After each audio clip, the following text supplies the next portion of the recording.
Bonsoir à tous. Vous suivez le temps d'information sur RTI2, la chaîne la plus proche des populations. À la une de l'actualité, au nom de la proximité, nous irons à la rencontre d'une personne assez particulière qui s'est taillé une réputation grâce à sa bibliothèque. Sidney Karasme, le romandrome, pour notre portrait du jour.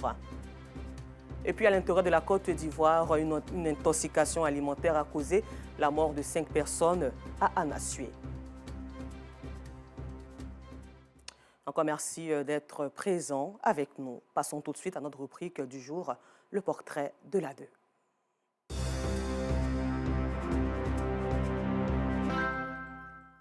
Il s'est taillé une réputation grâce à sa bibliothèque. Le romandrome est situé au quartier Arras 1 dans la commune de Trècheville.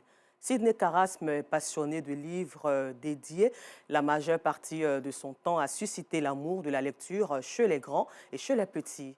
Une vie de partage et de bénévoles qu'il met également au service des personnes vivant avec un handicap plutôt dans la cité Nzassa. Avec Afisata Karamoko Dosso et son équipe de reportage, nous vous invitons tout de suite à découvrir cet homme, Sidney Karasme, véritable exemple d'altruisme.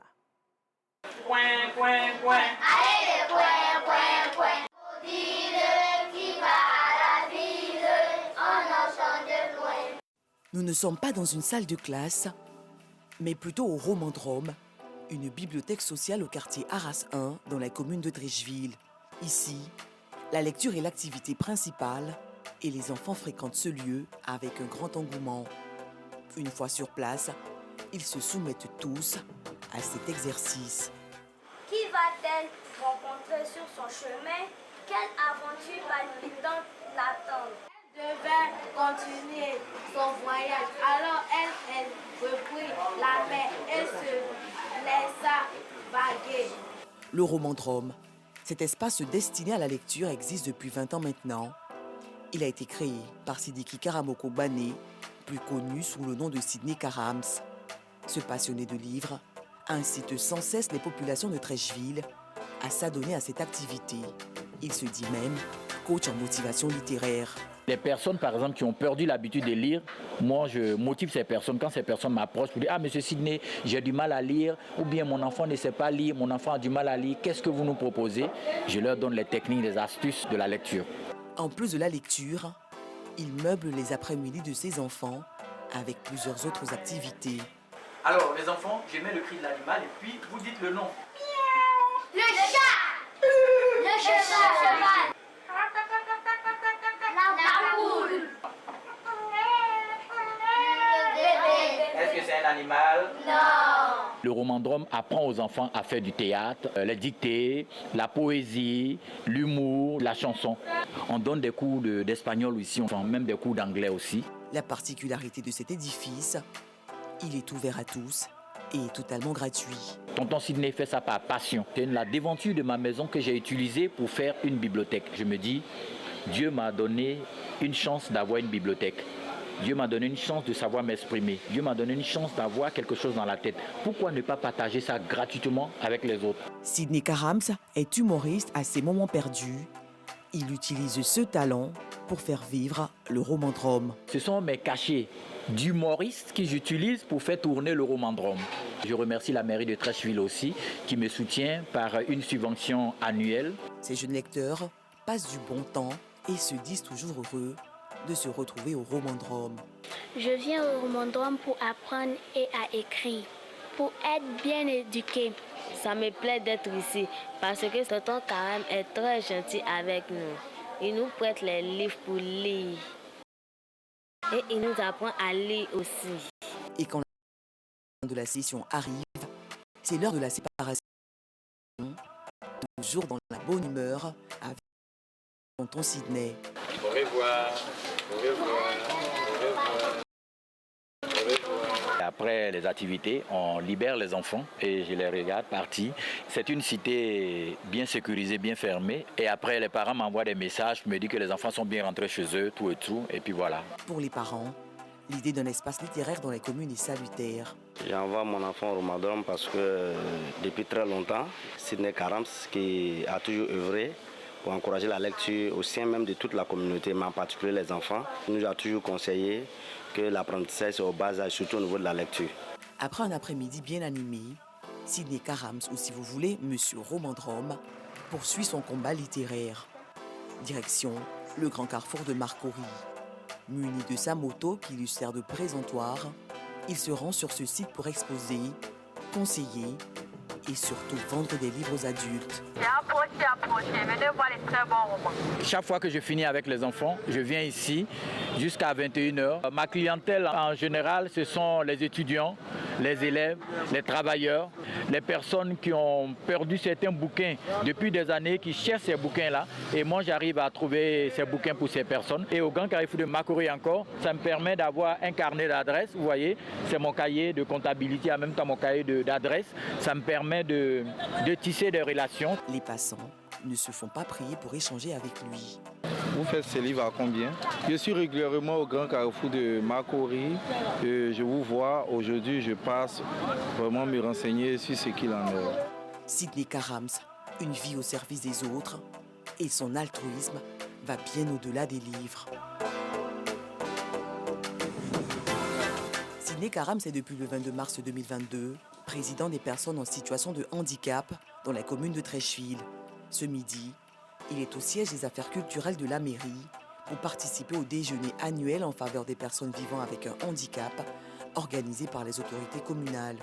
C'était une façon pour moi de communier avec les handicapés de Treichville. Sidney Karams, c'est un collaborateur et tout se passe bien pour le moment. Toujours aux côtés de ses compatriotes, il ne rate aucune occasion de retrouvailles pour les motiver et les exhorter au travail bien fait. Moi-même étant une personne handicapée et étant courageux, je me suis dit mais pourquoi ne pas amener mes camarades handicapés aussi à faire comme moi ou plus que moi. Ces derniers sont reconnaissants des bienfaits de leur président. Ils ne tarissent pas d'éloges à son égard. Il a été toujours à nos côtés, même pour la scolarisation des enfants. Même quand tu es malade, il est toujours à tes côtés. C'est un président qu'on doit toujours soutenir. L'uniforme que je porte, c'est le président qui nous a offert ça gratuitement. Il a organisé aussi Arbre de Noël pour les personnes handicapées. Nos enfants ont reçu des cadeaux le jour de Noël. De la présidence des personnes en situation de handicap de la commune de Treichville à l'encadrement des enfants des quartiers Arras à travers le Romandrome, en passant par la motivation littéraire des adultes, Sidney Karams continue de se battre au quotidien pour apporter du bonheur autour de lui. Merci à Sidney Karams pour cette belle initiative. Nous vous le disions en titre, une intoxication alimentaire a fait des morts à Anassué. Le village est situé à 22 km d'Abengourou dans la région de l'Indéni-Djouablin, laissant les habitants en émoi. Nos reporters Non Sangaré et Gilles Tony ont effectué le déplacement dans la localité pour connaître les circonstances du drame.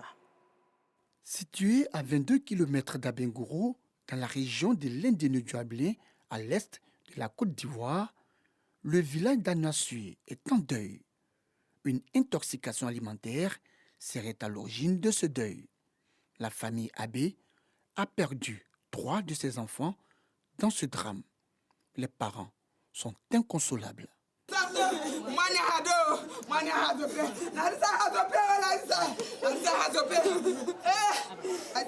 À Montlucien, le chef de famille est encore sous le choc. C'est avec la gorge nouée qu'il revient sur les circonstances du drame. Ils ont mangé à midi et ils ont laissé la sauce sur le gaz. Bon, vers les 16 h, m'a protégé à faire le cabato. Donc, bon, comme d'habitude, celle qui sait, elle n'avait pas fini de faire un peu le ménage qu'elle faisait. Quand elle a fini de préparer, elle a déposé. Bon, on dirait qu'elle avait oublié de fermer la porte de la cuisine, mais bon, le nombre de personnes qui étaient là, ils ont pris la poubelle pour aller verser vers les 18h30, 19h. Donc, quand ils sont partis, à leur retour à l'arrivée, ceux qui étaient partis avec elle, qui sont arrivés, elle les a servis. Ils ont mangé ensemble. À 6 h, celle qui lave les assiettes ici, bon, la fille du ménage, voilà. Elle sort et dit que la fille est sa salive ici. On l'a réveillée, ma femme enfin est venue, l'ont soulevée. Les gens pensaient que même c'était une crise épileptique. Voilà. Et bon, elle a dit que même si c'est épilepsie, on peut soigner ça à l'hôpital. Attends, on va aller voir. Alors, c'est là, elle est partie avec elle. En partant, ma nièce, qui a essuyé les salives, le vomissement, les a accompagnés. Elle avait un bébé de 4 mois. Donc, c'est en route. Elle a commencé à sentir aussi des séquelles. Mais bon, ce n'était pas aussi ça. Donc, ma femme a pris le bébé. Elle a dit, bon, comme il a beaucoup vomi sur moi, il est venu me changer, mais tu restes avec elle à l'hôpital, je viens. C'est 6h, 6h30, la sage m'a appelé et dit, ah, mais monsieur Abbé, la fille que vous avez envoyée pour surveiller votre malade, elle-même, elle est dans une crise ici, pas possible. Les mêmes symptômes. On arrive là-bas, c'est la désolation.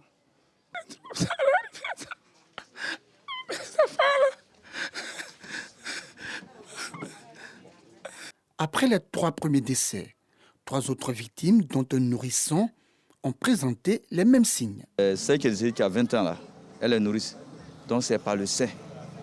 Le docteur, ils ont fait les examens le lendemain quand on fait les examens, par le sein que le bébé a pu absorber un peu ce produit-là. Évacués à l'hôpital aux urgences, 2 ont malheureusement perdu la vie.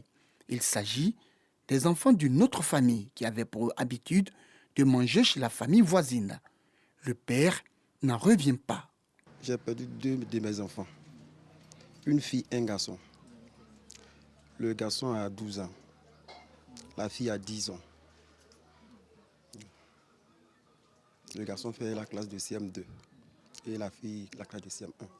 C'est le lundi.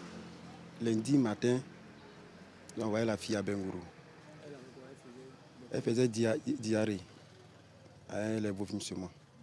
Voilà. Maintenant, on les a envoyés à l'hôpital ici. De là, ça n'allait pas et puis bon, je les ai évacués. Je suis à Bengourou. Maintenant, le soir, j'aurais appris que mon petit garçon aussi était à Bengourou. Mon petit garçon aussi, et il a commencé aussi. Ces mêmes symptômes-là. Maintenant, nous sommes arrivés. On l'a évacué ici à Bengourou aussi. Le mardi matin à 6h. On était à l'hôpital là-bas jusqu'à vers 18h. J'ai dit, bon, je vais rentrer au village, venir chercher leur habit. Parce que de la manière ils ont vomi là-dedans, j'ai emprunté mon cas. En cours de route, ma maman m'appelle, on dit ils sont décédés. Ça. Les habitants d'Agnoassue sont encore dans l'émoi après le malheur qui frappe ces 2 familles.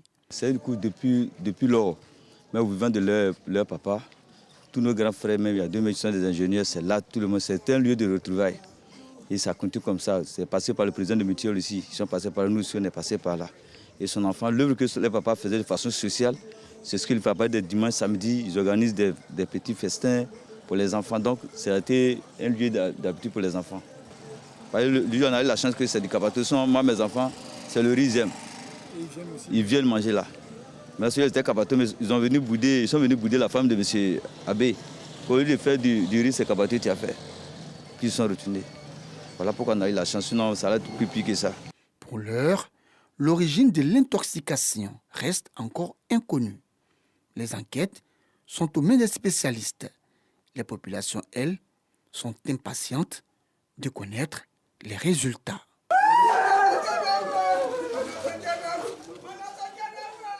Toutes nos sincères condoléances aux familles éplorées. Nous restons dans cette même zone pour parler de sécurisation des frontières ivoiriennes pour la sécurité des populations. Après son annonce en Conseil des ministres hier mercredi, la réouverture des frontières est désormais effective en Côte d'Ivoire. À Niablé, localité située dans la région de l'Indénié-Joablin, le trafic a repris son cours normal depuis ce matin à la grande satisfaction des populations ivoiriennes.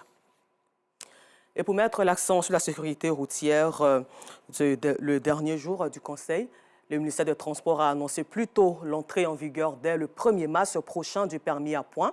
Ce système consiste à allouer un capital de 12 points à chaque permis de conduire qui font l'objet d'une réduction automatique en cas d'infraction commise par le titulaire du dit permis de conduire, constaté par vidéo-verbalisation ou par les agents verbaliseurs munis de terminaux connectés.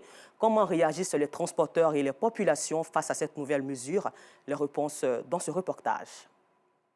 À partir du 1er mars, la moindre infraction des conducteurs de véhicules leur coûtera 2 points, de 2 à 8 selon la gravité de l'infraction. Une nouvelle mesure instaurée par le ministère des Transports qui n'est pas bien perçue par des transporteurs.